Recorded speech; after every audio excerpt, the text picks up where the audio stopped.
Hey all, it's Eric from Rosetree, outstanding in the cornfield today.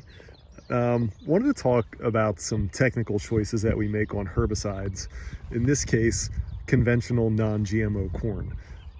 We're in an area where we have a lot of herbicide-resistant populations, anywhere from mare's tail to pigweed species to foxtail species. So when we're putting together herbicide programs for conventional corn, we really focus on what our post-emerge application is going to be and what we need to do with our pre-emerge in order to make that post-emerge as effective as it possibly can and to preserve our chemistry through time so that resistant weeds don't become more of a problem.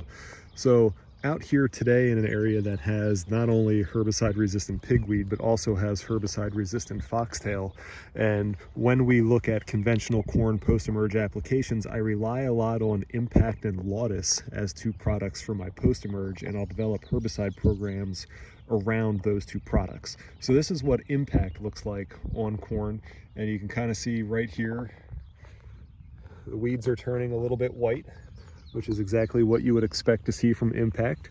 There, the pokeweed is turning a little bit white. And this is where the sprayer tank ran out. And right here in this row, you have Impact applied and no Impact applied. So you can get a good sense of what the weed control is going to look like, or what the weed reaction is going to be within a couple of days after your Impact application. So Impact is an HPPD inhibitor. It's a whitening. It's going to turn things white.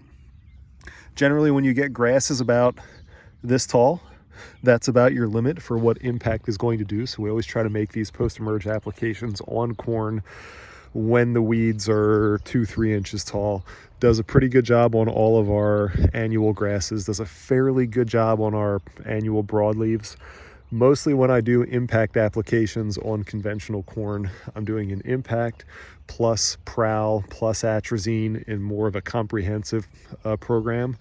And that'll be a planned post-emerge application following a bicep or an atrazine application with the burn down. So this particular field would have had Roundup and atrazine applied after the rye silage came off. Now here we are putting Impact Prowl on now to give us residual control of ALS foxtail, ALS resistant pigweed, because the Prowl is not going to have any issues with resistance. So anyway, that's our story for today.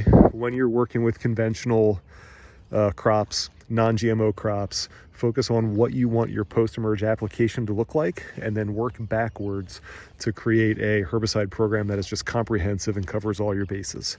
So have a great day.